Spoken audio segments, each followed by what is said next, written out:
Now, today I'm going to talk to you about one of the most famous books that was written on persuasion by Robert Cialdini, which is called as Persuasion or Art of Persuasion. There were 6 key principles in that. One is reciprocity, scarcity, authority, consistency, liking, and social proof or consensus. Okay, so these are the 6 principles which we are going to talk about. So how many of you go to restaurant, a proper restaurant, where you get a bill in a cover or something like that? Now, do you know that towards the end of when you are getting a bill, many a time they give you something with the bill. It could be a chocolate, it could be mukhwas, it could be something which is a little sweeter. Do you know what the science says? The science says when, or statistics have proven that when you get a mint, when people got a mint with their bill, the tip increased by 3%. 1 mint, 3% increase in the tip. In foreign countries, I'm not sure about India, but in foreign countries, the tip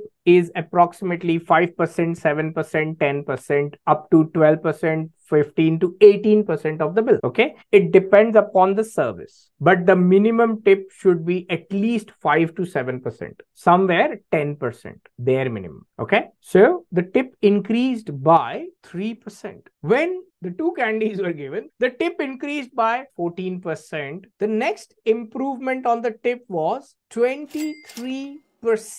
What happened between the 2 candy to that 23%? What would have happened, do you think? What happened between 2 candies, 14% to 23%? Here is what happened. When they give the 2 tip, and this is what the waiters did, okay? The waiter went away from the seat and they said, oh, because you're, and came back and saying that, because you're such a nice group of people, let me add 1 more candy. It was not the 3rd candy. It was the waiter coming back and saying this one dialogue. Because you're such a lovely group or a lovely table, let me add 1 more candy. And here is what I'm trying to say. It is the reciprocity that the people shared, because the waiter came back saying that you were very nice, and that's why the tip went from 14% now, the 3%, to 23%, because the person was kind. So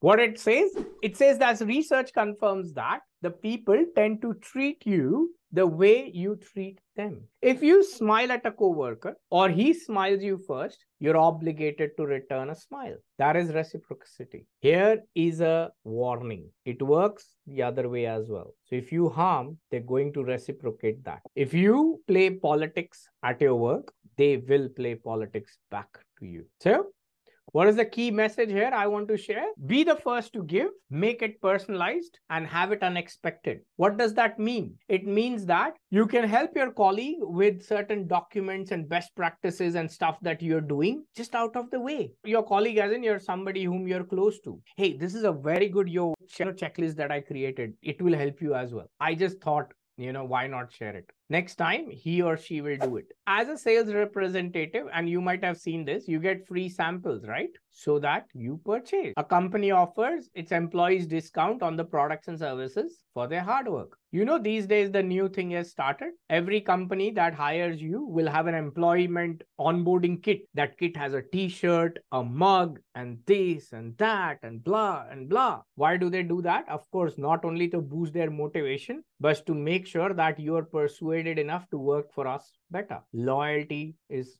more. So that's the power of reciprocity.